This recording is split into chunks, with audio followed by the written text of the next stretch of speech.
رسوله الكريم أما بعد فأعوذ بالله من الشيطان الرجيم بسم الله الرحمن الرحيم قد أفلح من زكاها صدق الله العلي العظيم. اللہ سبحانہ و تقدس ارشاد فرماتے ہیں بلا شبہ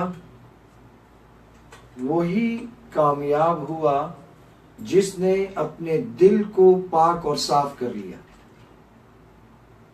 اور آپ صلی اللہ علیہ وسلم نے فرمایا کہ طہارت نصف ایمان ہے، تو اپنے قلب کو نجاست سے پاک کرنا یہ ایمان کا حصہ ہے. اس کے دو حصے ہیں، ایک ہے اپنے قلب کو نجاست سے پاک کرنا اور دوسرا ہے اسے اچھی صفات سے آراستہ و پیراستہ و مزین کرنا. اللہ تعالیٰ فرما رہے ہیں کہ کامیاب وہ ہے جس نے اپنے دل کو پاک اور صاف بنا لیا. تو اپنے دل کو پاک اور صاف بنانا، ان نجاستوں سے پاک کرنا جو اللہ تعالیٰ کو ناپسند ہے، اور ان صفات سے مزین اور آراستہ اور پیراستہ کرنا جو اللہ کو پسند ہے، یہ ایک مومن پر ضروری ہے. شرک سب سے پہلے تو اس نجاست سے قلب کو پاک کرے اور وحدانیت سے دل کو معمور و مزین کرے. آپ صلی اللہ علیہ وسلم فرما رہے ہیں کہ آدھا حصہ ہے طہارت ایمان کا، یعنی سب سے پہلے دل کو صاف کر لیں. صاف کرنے کے بعد اب اسے بھرنا یہ باقی کام ہے. یہ یعنی اخلاق ذمیمہ، برے اخلاق، بری عادات، برے اطوار، برے خیالات، بری صفات سے دل کو صاف کر لینا. ہم نے کبھی اتنی گہرائی میں جا کر سوچا، حالانکہ یہ گہرائی نہیں ہے، لیکن کبھی ہم نے اتنا بھی سوچا کہ مجھے اپنے دل کو پاک اور صاف کرنا ہے. ہمیں معلوم بھی ہے کون سی بیماریاں ہیں جن کو ہم اپنا شوق سمجھتے ہیں، ہابیز سمجھتے ہیں. سر فہرست بیماری ہے کثرت عقل، حرص طعام، زیادہ کھانا بیماری ہے. کھانے کا شوق، نت نئے کھانے چکھنے کی حرص. کسی ایسے آدمی سے جو زیادہ لحیم و شحیم ہو، یہ کہہ دیجئے کہ آپ ہیوی ہو رہے ہیں، تو وہ جواب میں کہتا ہے بس یہ ایک ہی شوق پالا ہے زندگی میں، اچھا کھاتے ہیں. کیا دنیا میں اچھا کھانے کے لیے آئے ہیں؟ جانوروں سے زیادہ تو کوئی نہیں کھاتا، وہ تو پوری کھرلی بھر کے کھا جاتے ہیں.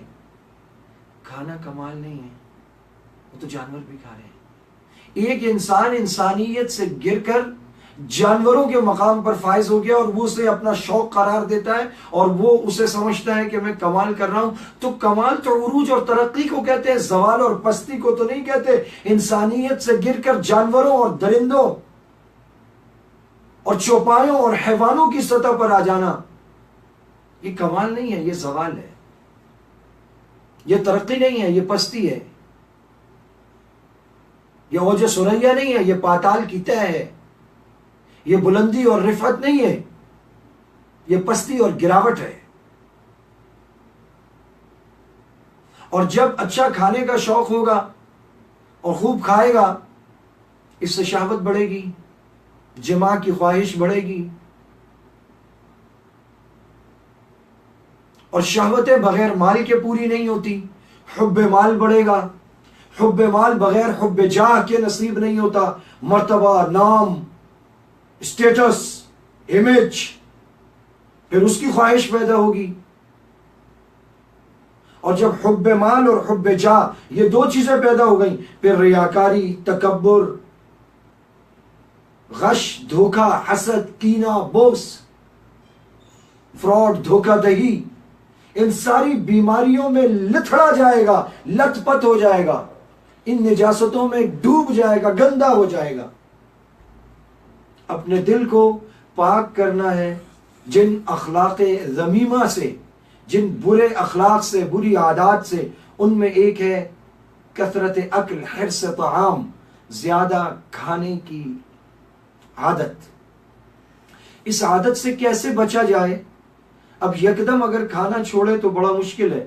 بزرگوں نے اس کا طریقہ لکھا ہے کہ پہلے تو یہ مقرر کرے کہ میں کتنا کھاتا ہوں. ہمارے ہاں تو تقرر ہی نہیں ہے نا. ہمارے ہاں تو جب تک پیٹ نہ بھر جائے، بچوں کو سکھایا جاتا ہے، کہا جائے پیٹ بھر کے کھاؤ، پیٹ بھر کے کھاؤ، خوب کھاؤ. کہتے بچوں کو کھلاتے نہیں، بچے دبلے پتلے ہیں. ہر چیز اسلامی تعلیمات کے بالکل برعکس ہو رہی ہے. ہم نے اپنے مزاج بنا لیے ہیں. پیٹ بھر کر کھاؤ. آپ صلی اللہ علیہ وسلم کا فرمان ہے، دنیا میں آدم کا بیٹا جتنے برتنوں کو بھرتا ہے، پیٹ سے برا کوئی برتن نہیں ہے جس کو وہ بھرا جائے. سب سے بدترین برتن جس کو آدم کا بیٹا بھرتا ہے وہ پیٹ ہے.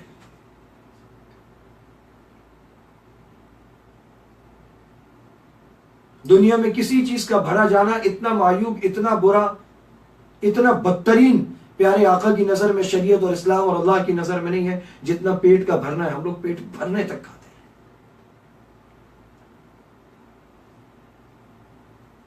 تو سب سے پہلے تو مقرر کرے کہ میں 2 روٹی کھاتا ہوں، یہ ہے میری غذا دوپہر کی. 2 روٹی رات کی، 1 روٹی یا 1 پراٹھا یا 2 سلائس میں لیتا ہوں. جو بھی ہے مقرر کرے. سب سے پہلے اپنے مقرر کر لے کہ میرا یہ اتنی غذا ہے. پھر جو مقرر کر لے اس میں سے روزانہ 1 نوالا کم کرتا جائے. روزانہ فرمایا 1 مہینے میں 1 روٹی کم ہو جائے گی. کھانا کم کھائیں گے، شہوت کم آئے گی، نیند کم آئے گی. اگر جسم ہر وقت مستی میں بھرا ہوا ایسا رہے گا تو شہوت بڑھے گی، نیند بڑھے گی، خواہشات بڑھیں گی، خیالات بڑھیں گے. وہ پنجابی زبان کا محاورہ ہے نا، وہ کہتے ہیں کہ ٹھڈ پر آیا ہوئے تو پھر گلا سوچ دیاں. جب پیٹ بھرا ہوا ہوتا ہے پھر بہت سوچتی ہے.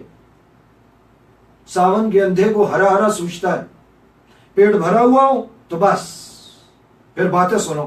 اور جب بھوک لگی ہوتی ہے تو اندھے سے بھوکے سے پوچھا 2 اور 2 کتنے ہوتے ہیں؟ اس نے کہا 4 روٹیاں. پھر اس وقت پیٹ کی بڑی ہوتی ہے. پیٹ بھر جائے تو شہوت جاگتی ہے، شہوت پوری ہو جائے تو پیٹ کی بھوک جاگتی ہے.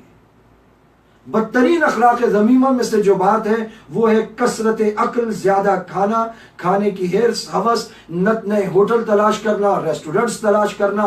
یہ پیزا چیک کرو، وہ پیزا چیک کرو، یہ اپلیکیشن لوڈ کرو، وہ اپلیکیشن ڈاؤن لوڈ کرو، یہاں سے کھانا منگواؤ، وہاں سے کھانا منگواؤ، آرڈر پہ منگواؤ، دوستوں کو جمع کرو، سب مل کے پیسے ملاؤ، وہاں کھانے جاتے ہیں، وہاں کھانے جاتے ہیں، وہاں سے منگوا لو، وہاں کا باورچی اچھا ہے، تم نے وہاں کی فلاں چیز چکھی، تم نے وہاں کی مکھنی کھائی، وہاں کی کڑھائی کھائی، وہاں کی یہ چیز کھائی، وہاں کی فلاں چیز پی، وہ نئی جگہ ایک فلاں چیز کھلی ہے، ان کی فلاں چیز بڑی اچھی ہے، ان کی آئس کریم اچھی ہے، فلاں فوڈ کورٹ دیکھا، فلاں اسٹریٹ دیکھی، فلاں ہوٹل کی فلاں چیز تم نے کھائی. وہ نہیں کھائی تو تم نے زندگی میں کیا کھایا؟ لوگوں کو بھی خراب کر رہے ہیں ہم. دنیا میں کھانے کے لیے آئے ہیں. یہ جو اتنا سارا ہم کھا لیتے ہیں اس کا کیا بنتا ہے؟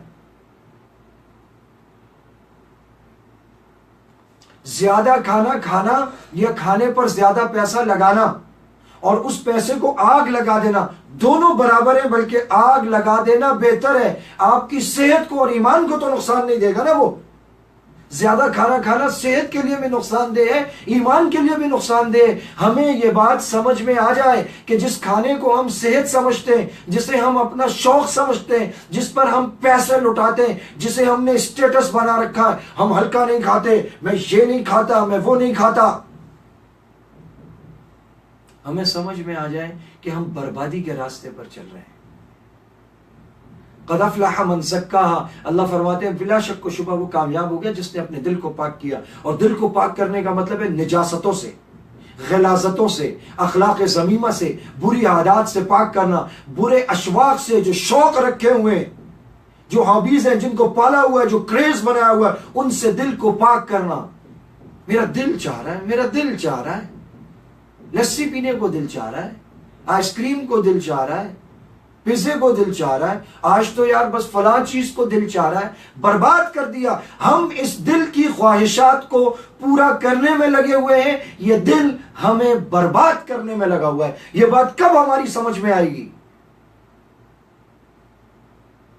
اور کیا social media, print media, electronic media اور انٹرٹینمنٹ بزنس اور ڈرامے اور موویز، مطلب وہ سب یہ سکھا رہے ہیں do whatever comes in your mind, do whatever comes in your heart, do what you want to do, fulfill the wishes of your hearts. کیا سکھا رہے ہیں؟ آپ صلی اللہ علیہ وسلم کا فرمان ہے الا وان فی الجسد مضغۃ، خبردار تمہارے جسم میں ایک گوشت کا لوتھڑا ہے، ٹکڑا ہے، اذا صلحت صلح الجسد كله واذا فسدت فسد الجسد كله، جب وہ گوشت کا لوتھڑا بگڑتا ہے تو پورا جسم بگڑ جاتا ہے، اور جب وہ ٹھیک ہو جاتا ہے تو پورا جسم ٹھیک ہو جاتا ہے۔ اور دل وہ کھانوں کی لذت پر مر مٹا ہے۔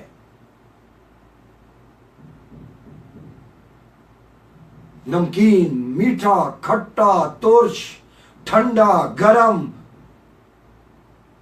اور کھانوں کے کتنے حصے ہیں، اسٹارٹرز کے نام پر کتنی چیزیں ہیں، پھر مین کورس آتا ہے، پھر ڈیزرٹس آتے ہیں، اور پھر اس کے بعد موسم کے حساب سے کبھی آئس کریم آ رہی ہوتی ہے، کبھی یخنی دوبارہ آ رہی ہوتی ہے، پھر دوبارہ آخر میں دوبارہ سوپ آ رہے ہوتے ہیں۔ پہلے خوب کھانا کھاتے ہیں، پھر اسے ڈائجسٹ کرنے والی دوائیں کھاتے ہیں، پھر کھانا کھاتے ہیں، پھر سو جاتے ہیں، پھر اٹھتے ہیں، پھر کھانا کھاتے ہیں۔ کمانے کا مقصد کیا رکھا ہوا ہے؟ کھانا کھانا۔ تو بھائی دو روٹی کے لیے تو کماتے ہیں، زندگی کا مقصد کیا بنا لیا؟ کھانا۔ اور جس صفائی کے بارے میں آپ صلی اللہ علیہ وسلم کی حدیث ہے، ایک مومن کے لیے وہ کپڑوں کی صفائی اور گھر کی صفائی بعد میں ہے، دل کی صفائی پہلے ہے۔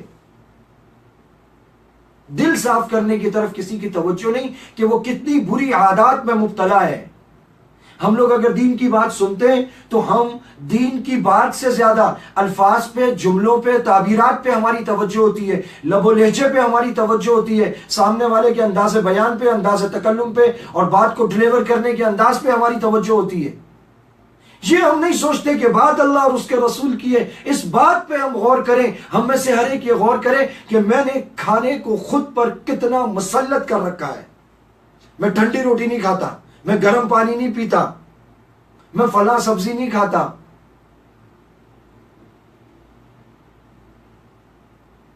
کھانے کے پیچھے ہم پاگل ہو رہے ہیں، حتیٰ کہ رمضان میں پاگل ہو رہے ہیں ہم۔ رمضان کے بنیادی مقاصد میں سے ایک مقصد ہے کہ انسان بھوکا رہے، کمزور ہو، لاغر ہو، اس کی شہوت ٹوٹے، اس کا جسم بھی کمزور ہو، اس کی روح طاقتور ہو، وہ اعمال سے اسے طاقتور کرے، اسے اعمال میں مزہ آئے، سونے میں مزہ نہ آئے، کھانے میں مزہ نہ آئے، سحر افطار کے دسترخوان پر چڑھنے میں مزہ نہ آئے، اسے نماز پڑھنے میں، قرآن پڑھنے میں، ذکر کرنے میں، روزہ رکھنے میں ایمان کی حلاوت محسوس ہو۔ یہ بنیادی مقصد ہے۔ ہمارے بنیادی مقاصد سحری، افطار، سونا۔ آج تو میں ایسا سویا روزے کا پتہ ہی نہیں چلا۔ مطلب روزہ بھوکا پیاسا رہنے کی ایک مشق ہے جس کو آپ سو کر اور اے سی میں رہ کے پورا کر لیں، بس ٹھیک ہے۔ بنیادی مقاصد ہی ختم ہو گئے رمضان کے، تو اس کا فائدہ کہاں سے نظر آئے گا؟ پھر بھوک پیاس رہ گئی تو بھوک پیاس ہی لگے گی ہمیں یہی لگے گا کہ بس بھوکا پیاسا رہنے کا نام روزہ ہے، پھر اس کا روحانی فائدہ تو ہمیں کوئی بھی نہیں ہوگا۔